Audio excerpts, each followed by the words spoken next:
மகரம் ராசி அன்பர்களே, இனிய வணக்கம்.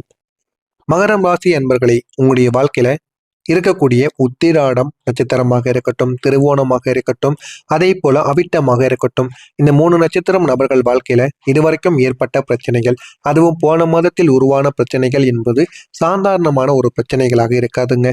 இந்த உத்திராடம் நட்சத்திரத்தில் பிறந்த மகரம் ராசி அன்பர்களுக்கு போன ஒரு மாதம் மிகவும் கடினமான ஒரு உணர்ச்சிக்கான பரிசோதனைக்கான ஒரு மாதமாக இருந்திருக்கும். உங்களுடைய வாழ்க்கையில் இருந்த ஒரு முக்கியமான உறவு, அது காதலாக கூட இருக்கலாம், உங்களுடைய வாழ்க்கை துணையாக இருக்கலாம், அல்லது மிக நெருங்கிய ஒருவராகவும் இருக்கலாம். திடீரென்று உங்களுடைய வாழ்க்கையை விட்டு தூரமாக போயிருப்பாங்க. அது இன்னமும் உங்களுடைய மனதிற்குள் கஷ்டங்களை கொடுத்து கொண்டேதாங்க இருக்கும்.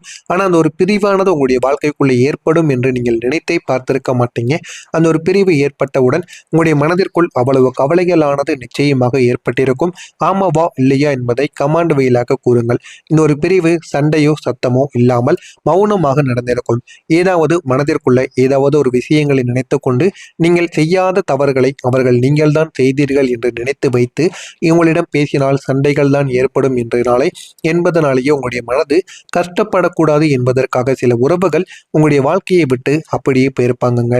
எந்த விதமான சண்டையும் போட்டிருக்க மாட்டாங்க, எதுவுமே பேசியிருக்க மாட்டாங்க. மீண்டும் அவங்களை நீங்க காண்டாக்ட் பண்ணணும்னு நினைத்தால் கூட உங்களால காண்டாக்ட் பண்ண முடியாது. அந்த அளவுக்கு சில உறவுகள் உங்களுடைய வாழ்க்கையை விட்டு போயிருந்திருப்பாங்க. அதுதாங்க உங்களை இன்னமும் அதிகமாக பாதித்திருக்கும். என்ன தவறு நடந்தது என்று எதுவுமே தெரியாமல் உங்களுடைய மனதிற்குள் நீங்கள் அதனை போட்டு குழப்பிக் கொண்டேதாங்க இருப்பீங்க.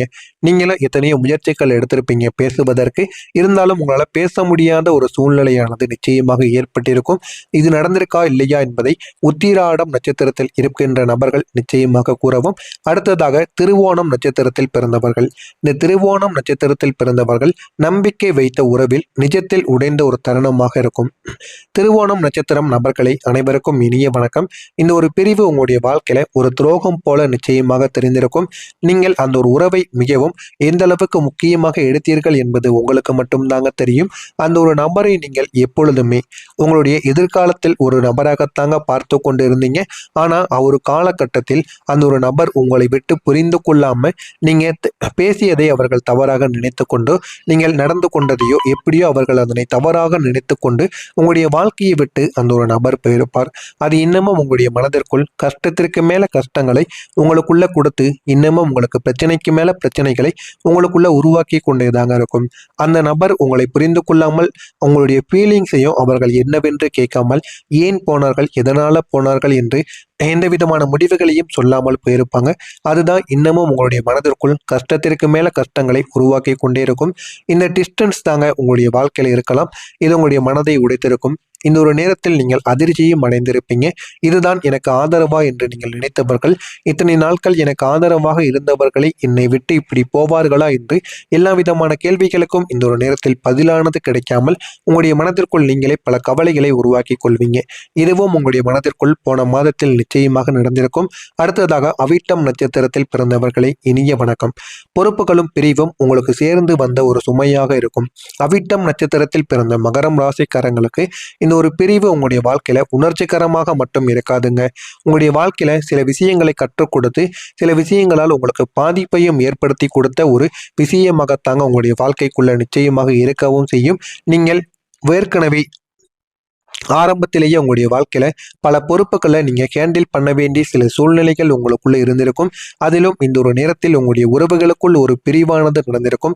அந்த பிரிவையும் நீங்கள் சேர்த்து அதையும் நீங்கள் எப்படியாவது ஒட்ட வைத்து வாழ்க்கையில எல்லாத்தையும் ஒன்றாக வைத்து கொள்ள வேண்டும் என்கிற ஒரு முயற்சியில நீங்க ஈடுபடுவீங்க. ஆனா எதுவுமே அது உங்களுடைய வாழ்க்கையில நடக்காம உங்களுக்கு பிரச்சனைக்கு மேல பிரச்சனைகளை கொடுக்கவும் ஆரம்பித்திருக்குங்க. இனிமே உங்களுடைய வாழ்க்கையில எதெல்லாம் எப்படி நடக்கும் என்பதை நீங்கள் புரிந்து கொள்ள ஆரம்பிப்பீங்க. உங்களுடைய எதிர்காலம் எப்படி திடீர்னு மாறிக்கொண்டு இருக்கிறது என்பதையும் நீங்கள் முழுமையாக புரிந்து கொள்வீங்க. அதனால உங்களுடைய வாழ்க்கையில நீங்க கவனத்தை செலுத்துங்கள். மற்றவர்கள் போனவர்கள் போட்டும் இனிமேலாவது வாழ்க்கையில என்ன பண்ணணும் என்ன பண்ணக்கூடாது என்கிற ஒரு நல்ல ஒரு முடிவுடன் நீங்கள் வாழ ஆரம்பியுங்கள். அப்பொழுது தாங்க உங்களுக்கு நன்மைகளானது நிச்சயமாக நடக்கும். நான் இதுவரை கூறியது உங்களுடைய வாழ்க்கையில நடக்கிறதா இல்லையா என்பதை கமாண்ட் வழியாக கூறுங்கள். மறக்காம நம்முடைய சேனலை மட்டும் சப்ஸ்கிரைப் செய்து வைத்துக் கொள்ளுங்கள். இனிமே வரக்கூடிய இந்த ஒரு தேதிக்கு பிறகு மகரம் ராசி நேயர்களை உங்களுடைய ராசி ராசிக்கு 3ஆம் இடத்தில் சனி பகவான் பலமாக இருப்பதால் எதையும் சாதிக்கக்கூடிய துணிச்சலானது உங்களுக்குள்ள பிறக்கக்கூடிய ஒரு மாதமாக இந்த ஒரு மாதமாக இருக்கும். ஆனா போன ஒரு மாதம் உங்களுடைய வாழ்க்கையில அழியக்கூடிய ஒரு மாதமாகத்தாங்க இருந்திருக்கும். ஆனா இந்த ஒரு மாதம் உங்களுடைய வாழ்க்கையில நல்ல நல்ல பலன்களை உங்களுக்கு ஏற்படுத்தி கொடுக்கும். வாழ்க்கையில என்ன பண்ணணும் என்ன பண்ணக்கூடாது அப்படிங்கிற ஒரு தெளிவானது உங்களுக்குள்ள உருவாகும். எனவே அந்த ஒரு தெளிவிலிருந்து நீங்கள் இந்த ஒரு நேரத்தில் எதை செய்யணும் எதை செய்ய வேண்டாம் அப்படிங்கிற நல்ல ஒரு நிலைமைக்கு நீங்க நிச்சயமா வந்து விடுவீங்க. எனவே சுகஸ்தானத்தில் சூரிய பகவான் உச்சம் பெறுவது வசதிகளை உங்களுக்குள்ள ஏற்படுத்தி கொடுக்கும்.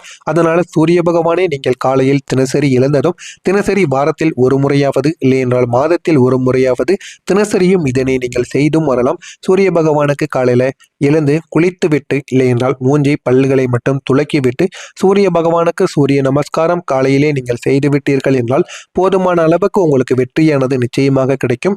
உங்களுடைய வாழ்க்கையிலும் நல்ல ஒரு முன்னேற்றமும் நல்ல சில வசதிகளும் உங்களுக்குள்ள ஏற்படுத்தியும் கொடுக்குங்க. எனவே இதனையும் நீங்கள் செய்து பாருங்க. உங்களுடைய வாழ்க்கையில வசதி வாய்ப்பு உங்களுக்கு நிச்சயமாக கிடைக்கும். எனவே தினசரி நீங்க சூரிய பகவானுக்கு சூரிய நமஸ்காரம் செய்து வந்தாலே போதுங்க. கிரக நிலைகளும் அதனுடைய தாக்கங்களும் உங்களுடைய வாழ்க்கையில நிச்சயமாக இருக்கும். சூரிய பகவான் சூரியன் ராசிக்கு 4ஆம் இடத்தில் சூரியன் சஞ்சரிப்பதால் தாயாரின் உடல்நிலையில் சற்று கவனத்தை நீங்கள் செலுத்த வேண்டியது இருக்கும். தாயாரின் உடல்நிலைகள்ல சின்ன சின்ன பாதிப்புகள் ஏற்படும். அது பெரிதளவுக்கு இருக்காது. இருந்தாலும் மருத்துவமனை செலவுகள் உங்களுக்கு இந்த ஒரு நேரத்தில் உருவாகத்தான் செய்யும். எனவே முடிந்த அளவுக்கு தாயாரின் உடல் நலத்தில் நீங்கள் அக்கறையாக இருப்பது உங்களுக்கு மிகவும் நல்லது. அடுத்ததாக அதே ஒரு சமயம் சொகுசு பொருட்கள் வாங்குதல், வீடு மாற்றம் அல்லனா புதுப்பித்தல் போன்ற வசதி வாய்ப்புகளை நீங்கள் பெருக்கிக் கொள்வதற்கான சூழலும் உங்களுக்கு சாதகமாக அமைந்துவிடும். எனவே இந்த ஒரு நேரத்துல ஒன்று வீடு வாங்குவீங்க, இல்லைன்னா வீடை விற்பீங்க, இல்லைன்னா புது வீடை கட்டுவீங்க, இல்லைன்னா இருக்கின்ற ஒரு வீட்டிலிருந்து வேறு ஒரு வீட்டுக்கு போவீங்க. ஆனா வசதியான ஒரு வீட்டுக்குத்தான் போவீங்களே தவிர வசதி குறைந்த ஒரு வீட்டுக்கு இனிமே போக மாட்டீங்க. உங்களுடைய வாழ்க்கையில போதுமான அளவுக்கு உங்களுக்கு வெற்றியானது நிச்சயமா இனிமே வரக்கூடிய நாட்கள்ல உங்களுக்கு கிடைக்க ஆரம்பிக்கும். இனிமே உங்களுடைய சூழல்கள் அனைத்தும் உங்களுக்கு நிச்சயமா நல்ல நல்ல பலன்களை ஏற்படுத்தி கொடுக்க கூடிய ஒரு நாட்களாக நிச்சயமாக மாறிவிடும். இனிமே வரக்கூடிய ஒவ்வொரு நாட்களிலும் போதுமான அளவுக்கு உங்களுக்கு வெற்றிகளானது கிடைக்கும். வாழ்க்கைனா என்ன, வாழ்க்கையை எப்படி வாழணும் என்று எல்லாத்தையும் நீங்கள் அறிந்து புரிந்து அதன்படி நடக்க ஆரம்பிப்பீங்க. எனவே இந்த ஒரு நேரத்தை நீங்கள் பயன்படுத்திக் கொள்ளுங்கள். உங்களுடைய வாழ்க்கை நிச்சயமாக உங்களுடைய வாழ்க்கையில பல பலன்களை உங்களுக்கு ஏற்படுத்தி கொடுக்கும். செவ்வாய் பகவானும் இந்த ஒரு நேரத்தில் உங்களுக்கும் சரி உங்களுடைய குழந்தைகளுக்கும் திருமணமாகாமல் இதுவரைக்கும் உங்களுடைய குழந்தைகள் இருந்து கொண்டு இருந்தார்கள் என்றால் முடிந்த அளவுக்கு முருகன் கோவிலுக்கு நீங்கள் சென்று வாருங்கள். திருச்செந்தூர் முருகனை நீங்கள் கையெடுத்து கும்பிட்டு வந்தாலே போதும். உங்களுடைய வாழ்க்கையில போதுமான அளவுக்கு வெற்றிகளானது நிச்சயமாக நடக்கும். எனவே முருகனை நீங்க மனதார வணங்குங்கள். போதுமான அளவுக்கு உங்களுக்கு வெற்றி வாழ்க்கையில நிச்சயமாக நடக்கும். எனவே முடிந்த அளவுக்கு முருகன் மீது நீங்கள் கவனமாக இருப்பது உங்களுக்கு மிகவும் நல்லது. செவ்வாய் பகவான் 3ஆம் இடத்தில் இருப்பதால் வெற்றிகளை குவித்து கொடுப்பார். அடுத்து 4ஆம் இடத்திற்கு நகரும் பொழுது நிலம் மற்றும் சொத்து ரீதியான முதலீடுகளில் ஆர்வமானது உங்களுக்குள்ள கூட ஆரம்பிக்கும். சகோதரர்களுடன் ஒரு ஒற்றுமையும் உங்களுக்குள்ள நிலவவும் செய்யுங்க. புதன் பகவான் உங்களுடைய வாழ்க்கையில 4ஆம் இடத்தில் அமர்வதால் மாணவர்கள் கல்வியில் சிறந்து விளங்குவதற்கான வாய்ப்புகளும் உங்களுக்குள்ள நிச்சயமாக இருக்கும். எனவே இந்த ஒரு நேரம் என்பது உங்களுடைய வாழ்க்கையில நன்மைகள் என்பது நிச்சயமாக நடக்கும். நீங்கள் இந்த ஒரு நேரத்தில் செய்ய வேண்டிய வழிபாடு சனிக்கிழமைகளில் ஆஞ்சநேயருக்கு வெண்ணெய் காப்பு சாத்தி வழிபடுவது காரிய வெற்றிகளை உங்களுக்கு நிச்சயமாக தேடி கொடுக்கும். எனவே இதனை மட்டும் நீங்கள் எப்படியாவது சனிக்கிழமை நாட்களில் செய்து பாருங்கள். போதுமான அளவுக்கு வாழ்க்கையில வெற்றிகள் என்பது நிச்சயமாக குவிகிறதா இல்லையா என்பதை காத்திருந்து காணலாம். மறக்காம நம்முடைய சேனலை மறக்காம சப்ஸ்கிரைப் செய்து வைத்துக் கொள்ளுங்கள். நன்றி, வணக்கம்.